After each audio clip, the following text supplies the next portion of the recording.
करवा चौथ एक पारंपरिक हिंदू त्योहार है जो ज्यादातर नॉर्थ इंडिया में शादीशुदा औरतें अपने पति की लंबी उम्र और अच्छी सेहत के लिए मनाती है। ये त्योहार कार्तिक मास के चौथा दिन को आता है, पूर्णिमा के बाद। जब शाम को पूजा होती है तब औरतें इकट्ठा होती है और कथा को सुननी है। करवा चौथ की कई कथाएं हैं, लेकिन सबसे प्रचलित कथा वीरवती की है। वीरवती की कहानी। वीरवती एक सुंदर रानी थी और अपने 7 भाइयों की एकलौती बहन थी। जब उसकी शादी हुई तो उसने अपना पहला करवा चौथ व्रत रखा अपने मायके में। उसने व्रत के सभी नियमों को पूरा किया, बिना पानी पिए और बिना खाना खाए।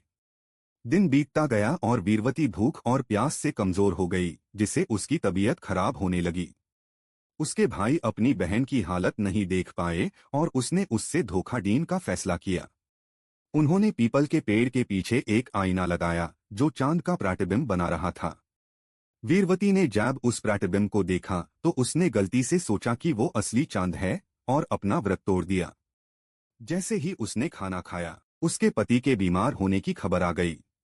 ये सुन के वीरवती बेचैन हो गई और उसने मां पार्वती से प्रार्थना की।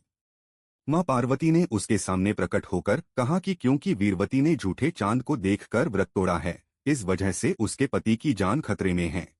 वीरवती ने अपनी गलती पर पश्चाताप किया और फिर से सही ढंग से व्रत रखा। उसकी सच्ची भक्ति और श्रद्धा के कारण उसके पति की जान बच गई। तब से ही ये विश्वास बन गया कि अगर कोई औरत पूरे श्रद्धा और विश्वास के साथ करवा चौथ का व्रत रखती है तो उसके पति की उम्र लंबी होती है और उनकी सेहत अच्छी रहती है। करवा और चौथ। करवा मिट्टी का एक बर्तन होता है जो पूजा में इस्तेमाल होता है और चौथ का मतलब होता है चौथा दिन। औरतें दिन भर का व्रत रखती है और सिर्फ चांद को देखने के बाद व्रत तोड़ती है।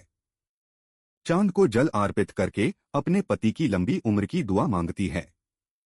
ये कहानी रात को पूजा के दौरान बड़ी औरतें छोटी लड़कियों को सुनती है और ये परंपरा हर NASL के साथ चली आ रही है।